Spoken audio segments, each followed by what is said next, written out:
Just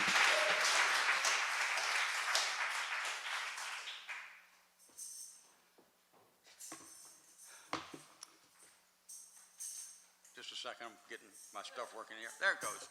Thank you. Oh, thank you, Pete. Thank you, the two of you. I didn't catch your names, I apologize, but thank you so much. I'm ready now, okay, after that. Yeah, good.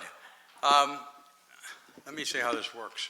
I haven't used one of these for a while, but anyway, I usually use, a little mic, so I'll just see if I can bounce this back and forth and not get too close or too far away.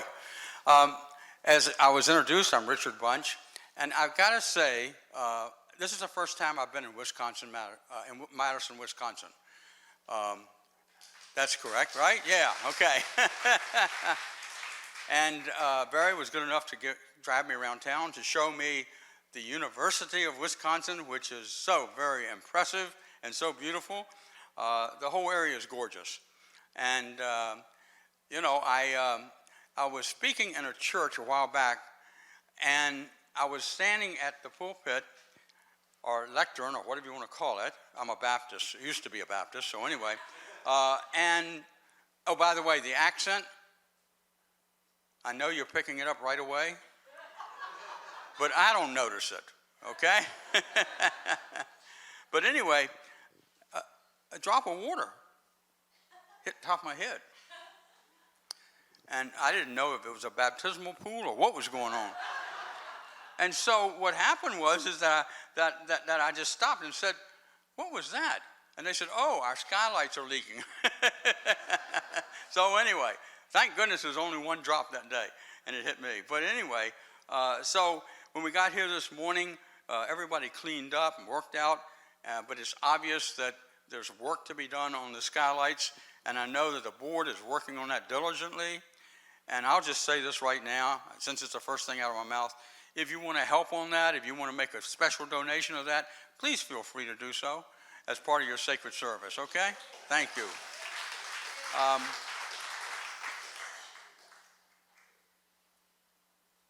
I've talked all of your board, and the other, I just want to say that you have a great board here. They work together. I don't sense any drama. I don't sense any drama in the church. I got to tell you something, coming in as interim minister, that's really good news, okay? So I've had that opportunity, and what I've found out is they love one another, they love this ministry, they love you. And when that comes through, nothing can get in the way. And so they are making a difference and will continue to. There was a little girl who went to her mama and said, "Mama, what created me?" And mother said, "Well, honey, God created Adam and Eve, and then they had children, and other people had children, so basically you were created by God." The girl said, "Okay, all right." She goes to her daddy a day later and says, "Dad, how was I created? Who created me?" And Dad said, "Well, honey, there was this big bang.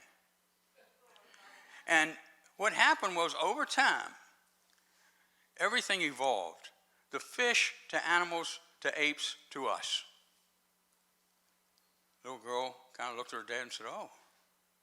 So she goes back to her mother and said, "Mom, Dad says we came from apes, and you say we came from God. Which is it?" And she said, "Well, honey, you have to understand his side of the family came from the apes, and our side of the family came from God." Thank you. I wanted to talk about we are spiritual beings because, and I'm sure most of you already know that, but maybe a few are new and it's new to them, because it kind of gives you an idea of what I believe, what I sense, how I see life.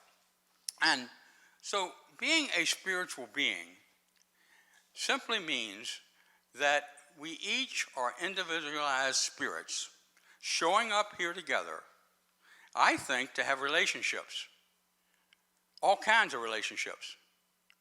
sometimes painful, sometimes joyous, sometimes peace, sometimes not so peaceful, so that we can learn about ourselves and we can grow and understand who we are. And that as spiritual beings, we basically are divine in nature. There is divine mind. And Charles Fillmore said, this is the seat of all truth. It's the Alpha and the Omega. It is the fountain from which divine ideas flow. So it's the divine mind. Now, sometimes what we want to do is we want to put divine mind out there like we used to put God out there. But you and I are divine mind. And we can choose to operate from the divine, or we can choose to operate in other ways. And so as divine mind, we have thoughts. And these thoughts are what create divine ideas. Charles Fillmore said again, we each are a perfect idea, the embodiment of all divine ideas flowing from divine mind. And so some people say, well, when I look around, I don't see a lot of divinity going on. Right? And I don't want to say, I want to make sure that you understand, from my perspective, that I'm not saying that everything is divine in nature, because we have a human spirit also. We have an ego. We have opinions. We have judgment. We have forgiveness for ourselves and others that we work through. But what we have also is this ability to take thought, and it happens innately, to take thought and let it turn into ideas. When these ideas are used to support others, when these ideas are used to make a difference in the world in a positive and loving way, these are divine. And they are who we are. We are divine mind, we are divine idea, and then we are also divine expression. In Lessons in Truth, Emily Cady said, spirit is the executive power of divine mind to express and manifest divine ideas through you and me. So each of us are these individualized spirits that come into the world, and we have a lot of human experiences as we grow up. Some of us grew up in very functional families, and some not in very functional families. Some of us have had marriages that work and don't work. Some of us have times where we really struggled in a situation. We're in pain. We're hurting either emotionally or physically. And so the human condition is different than just spirit. But it's spirit that can carry us and move us through whatever experience we're having in the human condition. And so, as I talk about these three things, one of the things I want to talk about is that if we live this, what each and every one of us is contributing to, based on our ability actually to emote spiritually who we are and what we are actually creating together a world that works for all. And there's a tipping point. There's a point where we are going, I fully believe, to experience a world that works for all. It doesn't mean everybody's going to have the same religion. It doesn't mean everybody's going to have the same politics. It doesn't mean everybody's going to have think alike. What it means is that we can honor one another and our differences and understand them. But that each and every person will come from a basis, a concrete foundation of love, unconditional love, and exhibit that, rather than the many things that are exhibited in today's world. And as we create that world, there is a path that Ken Wilber talks about. And Ken Wilber says that there are 4 things that are important for us to understand ourselves as divine and to express as spiritual beings. First of all, he says we got to wake up. Waking up means, who am I? What am I? And am I following that, or am I believing instead that I am useless, worthless, that I'm in trouble, and that I am really good at being a victim? And so what we do when we wake up to that, we then have the ability to grow up. And when we grow up, that's we evolving spiritually. Evolving with the divine as the center of our beingness. Evolving in such a way that we actually change how we look and how we see the world. And others notice the change, by the way. When I first came into Unity, and that was in 1996, I was a consultant at a company, and Vicki and I, when we first came to Unity, she took me to Unity. I had to give up my golf game on Sunday mornings, and that was divine also. But anyway, we went to Unity, and we never stopped going after that. We both needed it in different ways, and we heard the message. And so as that happened, what started to happen is that I had to understand that I needed to grow up. I first had to forgive myself. I secondly had to say, I am that I am. I am beingness. I am spirit.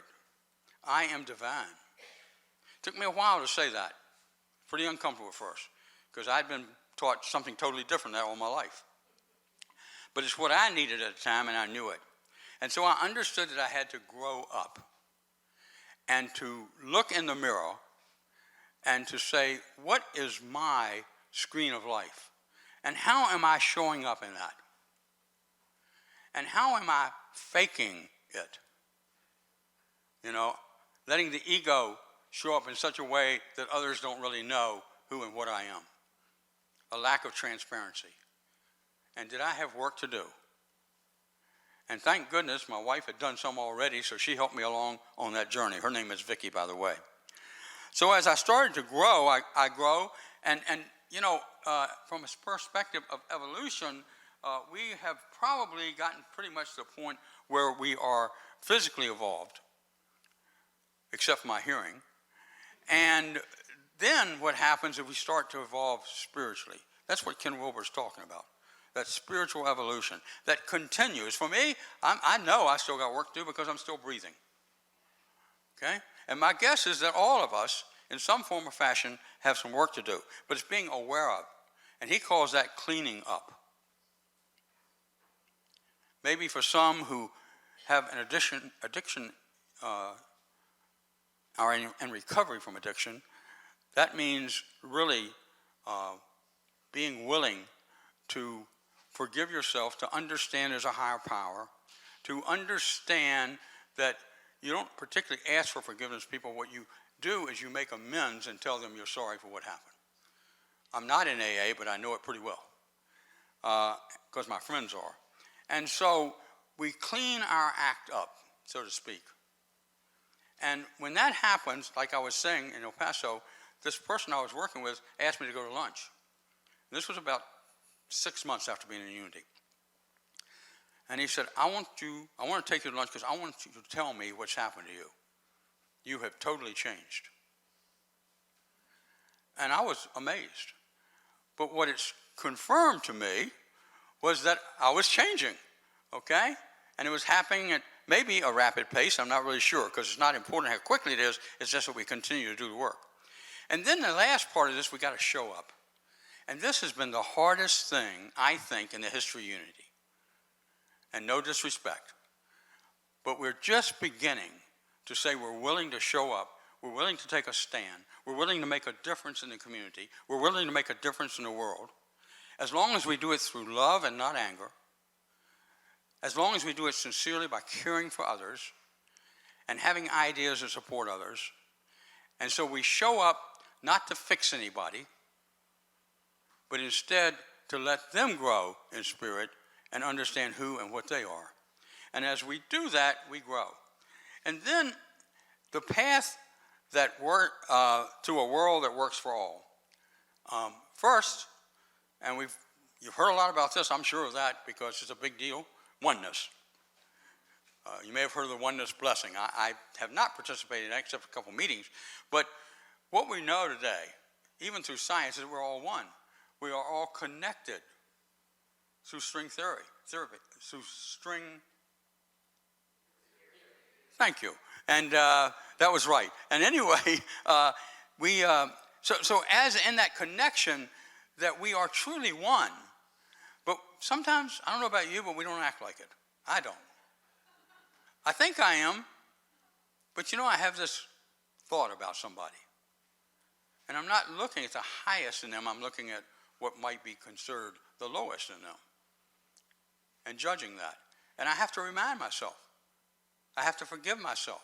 I have to say, hey, this is not the right way to show up, because that's not the intention I am setting in this life today. And so as I do that, what happens is I start to understand that there is always room for sacred service. There's room in this ministry for sacred service. There's room in this community for sacred service. There's room in relationships for sacred service, because we're showing up as spiritual beings. And as spiritual beings, what we're doing is we're having a spiritual experience in the human condition. I missed that slide. And that is important to me, because I don't believe that we truly are human beings. Now, I know we act like it sometimes. I know we act like it. I know we've been taught we are. But we're really spiritual beings. And we're in the human condition, and we adapt to that. And we can either adapt to it through ego, as I said, or we can adapt to it through the idea that we are one, and in that oneness, we support one another. The second thing is that we are missional. We had a board retreat, our training yesterday by Tony Bain, Reverend Tony Bain. And one of the things that she emphasized was that we are missional in nature. Now, what that means is we are not ministry-centric. It's not my job to tell you what to do. It's my job to find out what you want to do and support the board in getting that done. So now that you have an interim minister, please don't run for the hills. We need you, okay? More so than ever. And then we have to get outside of ourselves. And what does that mean? I look at the way I was raised. I look, what are the blessings and what were some of the disadvantages maybe? And how can I turn those disadvantages into advantages? And we can. I'm willing to look in the mirror at myself. And when I start to do that, what happens is I start to create new solutions. And if we're ever in a time where we need new solutions, new ways of doing things, new ways of figuring out who we are and what we are, as a ministry, as a world, we're there now. COVID didn't feel like a blessing. But in many ways, it was, if you see it from a spiritual perspective. And I'm not saying that COVID was spiritual. I'm simply saying how I see COVID can be spiritual. And you can do the same. So we get a different perspective, different ways of seeing things. And that's when we're willing to come up with these new solutions. And one of the things we'll be doing together is looking at possible new solutions, new ways to do things, so that you continue to be the great church and ministry that you are, so that you continue to walk in spirit, so that you continue to say yes to all that is here. And the way we do that is through imagination. And very simply put, imagination is the ability to take thoughts, turn them into ideas, then to focus on those ideas, and focus in such a way that we understand what we want and why we want it, and as we focus on it, it will come into being. Myrtle Fillmore, who's a co-founder of Unity, and most of you will probably know this, had a healing which really started Unity. And she was bedridden with tuberculosis, and her husband, Charles, took her to hear a fellow by the name of T.B. Weeks. And he made a statement and said, "You do not inherit sickness." And her family, a number of them had tuberculosis. So she just thought, I'm going to leave the world early, and that's the way it'll be. But when she heard that, she came up with, and you can find it in her book, she came up with a kind of prayer, meditation, a way to focus on herself, and she asked every cell in her body. Now, this is in the late 1800s. In 1992, they said cells had intelligence. Science agreed. She said that laying on her bed, and said, I want you to forgive me for any ill thought I've had for any one of you selves, even those that aren't functioning properly right now. And I see myself becoming well. I see myself becoming strong. I do not inherit sickness. And she continued to do that, and much longer than that, all day long, 8 hours, 9 hours a day. So she didn't get up in the morning and say, I do not inherit sickness, isn't that great, and went away. Instead, she focused on it. She worked on it. She felt it. She sensed it. She knew it. And lo and behold, she was then about 45, 46 years old. She died when she was 81 years old, and she did it by walking around Unity Village and saying goodbye to everybody and going home and going to sleep and passing away. It's a great story. It's the foundation of unity, healing. And so as we understand that when we imagine something, we have to focus on it, we have to sense it, we have to believe it, we have to feel it, we have to speak it, we have to understand it, all from a spiritual perspective. And we all can do that. It takes some work. It can be challenging at times, but we can do it. You and I are going to continue to do that. So what I ask you to do is to see yourself. And I'm going to look and see. Okay, let's keep going, if we could. Keep going. Go. Sorry, I thought, okay, go. Go. Go. This is a recap. Go, please. All right. And again, and again, and again. And again. There we are. No, there we are. Yep, come there. Next one. The next one. You had it up for a second. Last one. There it is. That's some way to get to a conclusion, isn't it? So, you see yourselves, you just said it this morning, transforming lives through inspiration, connection, and sacred service that you provide to this community. But instead of just saying it, start to imagine it, start to feel it, start to understand it. And that will make a difference not only in the community's life, but in your life. And envision yourself. We don't have to wait for everybody else to celebrate a world transformed by love. We can envision it. We can experience it. Because we've been transformed by love and as love. And as we do that, what we start to know is that we are participating in a worldwide movement, not just unities, a lot of new thought, a lot of other faiths that are moving in a direction that says, yes, yes, I am a spiritual being. I am having a spiritual experience. I am divine. And I use that divinity to guide me through this human condition. I know that's what we're all about. And I can see you doing it. I can imagine you doing it. And I'm holding that in prayer since the day that I was invited to be here. And so this morning, we're going to take a moment to do meditation with a meditation song. But again, I am so glad to be here. I have fallen in love with your community. I mean, physically, it's beautiful. I thank Helen Kenyon for opening her home, her Unity Suite. Okay, thank you so much. Yeah. And I don't know if you can tell it, but I am excited about being here, okay? You guys are great. And what a great turnout for a very, very, very wet morning. Our church in Richmond didn't have a parking lot. Well, it could hold 10 cars. And so when it rained, there was a 20% drop in attendance because everybody parked on the streets. Okay? You did good this morning, all right? You did real good.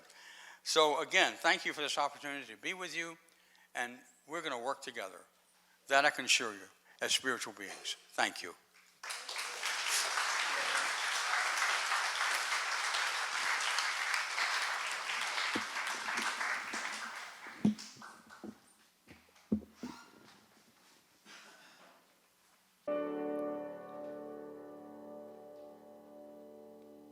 So now I invite you to just sit gently in your seat,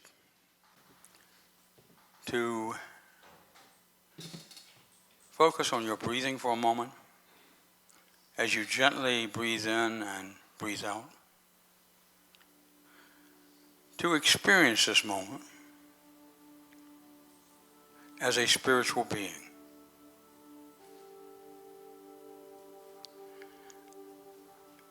And as you breathe in and you breathe out, we know that Spirit is filling us up, and then we are able to fill the world with Spirit. And as we do that, we move to our heart center. In our heart center, we are Spirit.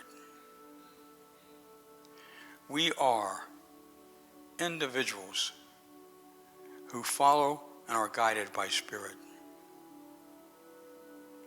We are able to have the courage to look at ourselves, to heal ourselves, to grow ourselves.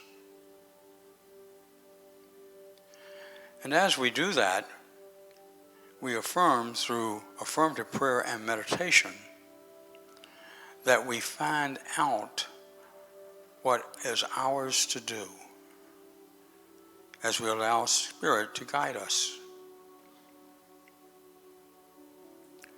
And so now, let us go in this time of silence, a time of quietness, by remembering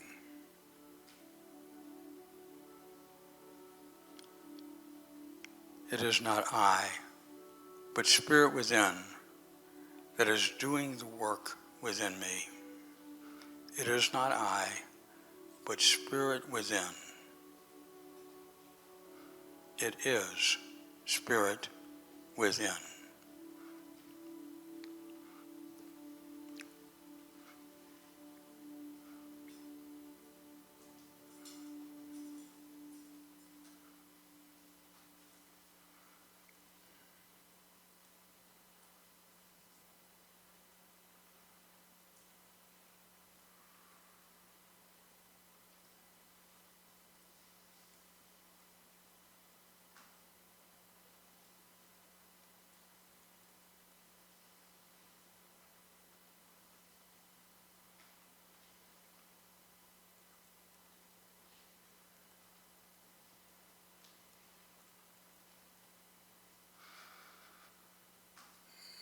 We are thankful. We are blessed. We are at peace. We are one. Namaste.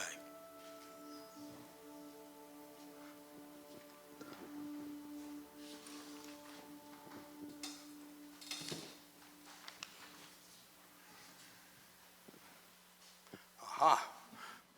Now it's your turn, Pat, I believe.